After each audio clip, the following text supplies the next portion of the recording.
प्रिय विद्यार्थियों नमस्कार। भाषा विज्ञान के अंतर्गत आज हम एक नए अध्याय की चर्चा करने जा रहे हैं। वह है ध्वनि विज्ञान। ध्वनि विज्ञान को स्वन विज्ञान भी कहते हैं।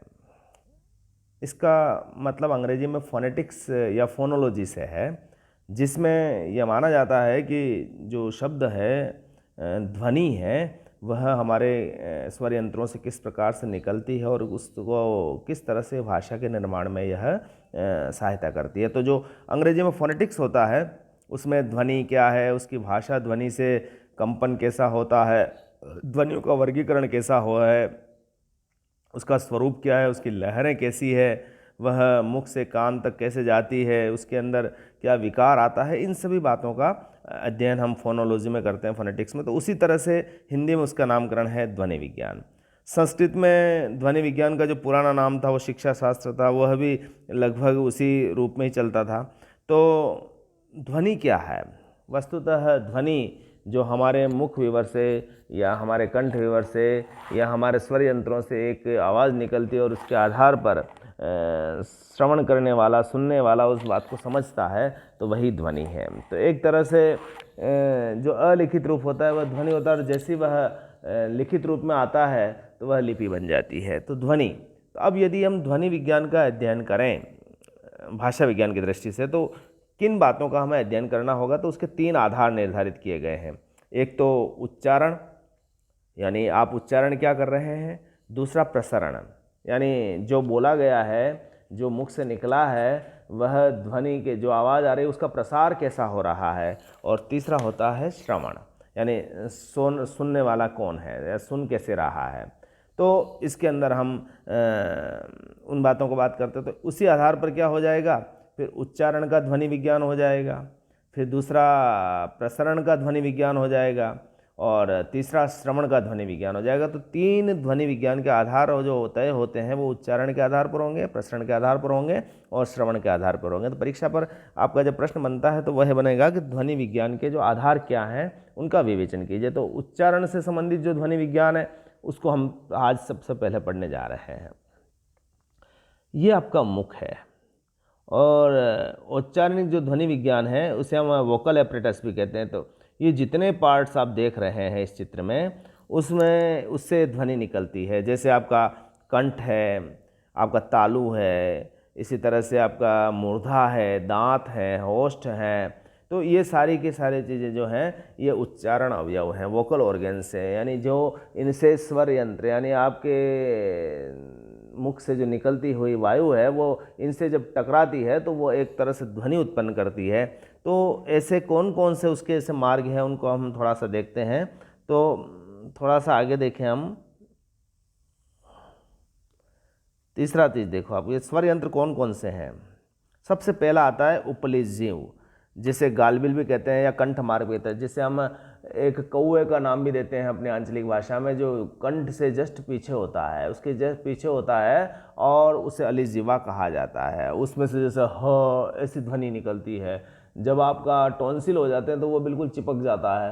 तो ऐसी कंडीशन में जो वहाँ से जो वायु निकलती है वहाँ पर वो अलिजीवा का प्रकार होता है। इसी तरह से कंठ होता है, कंठ से आप जैसे क ख ग वगैरह बोलते हैं। इसी तरीके से जो नासिका है, भोजन नलिका है, मुख है, मूर्धा है, कोमल तालु है, कठोर तालु है, दांत हैं, ओष्ठ हैं, जीवालोक है, जिभ का अगला भाग है, जिभ का पिछला भाग है। यहाँ से सबसे अलग अलग ध्वनि निकलती है। यहाँ तक आप हिंदी की बात करते हैं तो जैसे क ख ग, ये सब कंठ से आवाज़ टकरा रही है तो उस आधार पर उसकी ध्वनि बन रही है। इसी तरह से च छ ज ज ये तालु से निकल रही है, ट ठ ड ढ ण ये मूर्धा से निकल रहा है, तो त थ द ध न दांतों से, प फ ब भ म ओष्ठ से। तो ऐसे कई स्वर यंत्र हैं जिनके आधार पर हम ये देखते हैं कि इनसे कैसे आवाज़ आती है।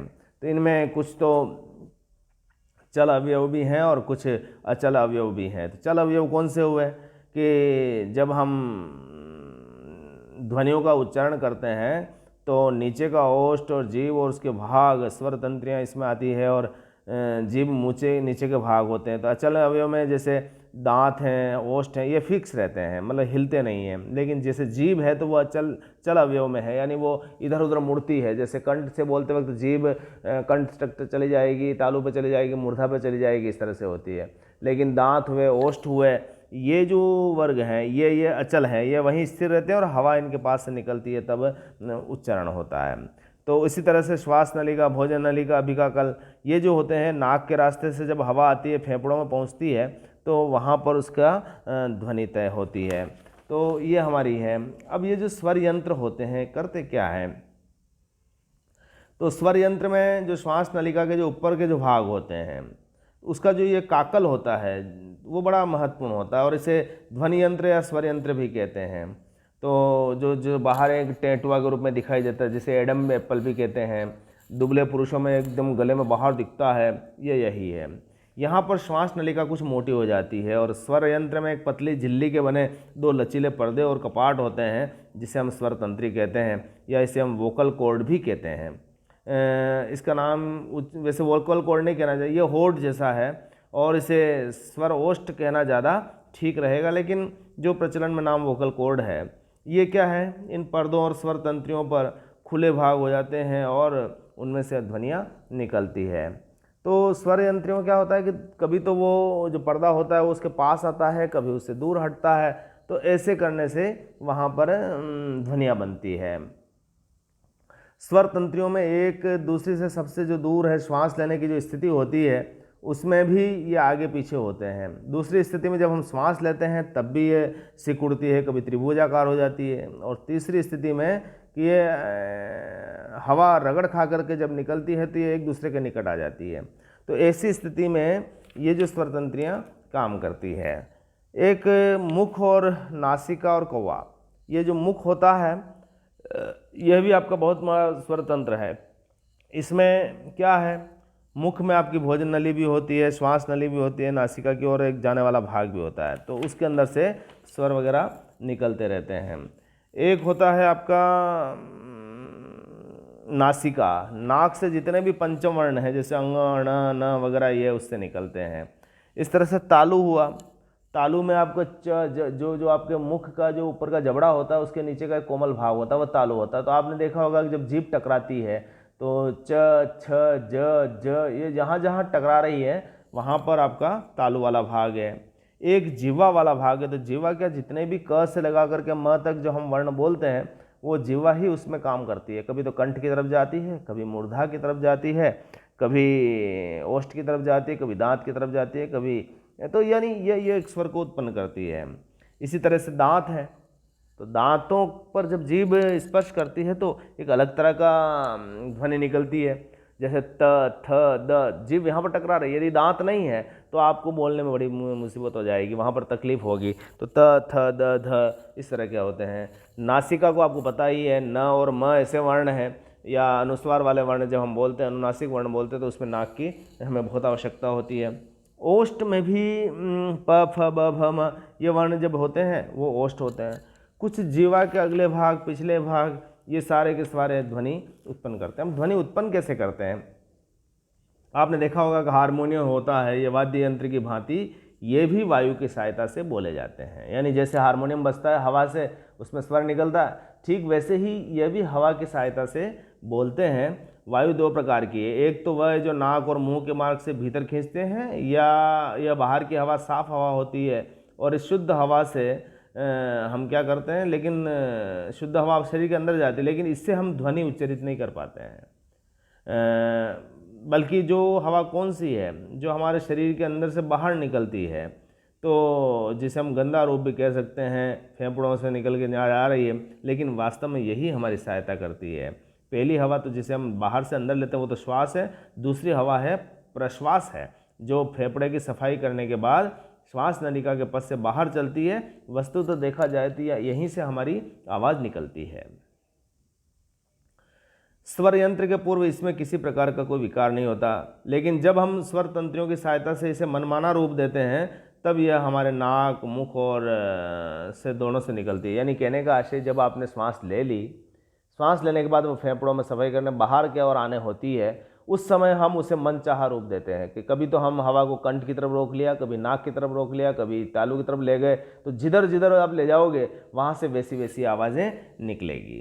तो हमारी आवश्यकता अनुसार हम कभी जीवा, कंठ, तालू, दांत, ओष्ठ में से बाहर निकालते हैं और इससे यह ध्वनि बन जाती है। और आवश्यक होने पर हम इसे नासिका विवर से भी ले जा सकते हैं, तो वहाँ पर हमारी अनुनासिक ध्वनियाँ बन जाती है। तो इस तरह से ध्वनि निर्माण होता है। तो आपने क्या देखा कि ध्वनि एक तरह से मुख से निकली हुई आवाज़ है। आवाज़ कैसे आएगी कि जो सांस हमने ली है वही सांस जब बाहर निकल रही है तो हमारे मुख के अंदर ऐसे कई स्वर यंत्र हैं जिनके माध्यम से हम उस हवा के रुख को मोड़ देते हैं और वैसी ध्वनि पैदा करते हैं।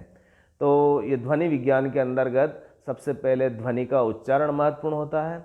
अब उच्चारण के बाद उसका प्रसार कैसा हो रहा है उसको हम अगले कालांश में पढ़ेंगे, और फिर उसके बाद श्रवण करने वाला क्या करता है उसको भी हम बाद में देखते हैं। तो आज हमने देखा है कि ध्वनि विज्ञान का जो उच्चारण अवयव क्या है वो किस तरह से काम करते हैं, उसको आपने देखा है, उसको थोड़ा गहराई से पढ़ने की कोशिश करें।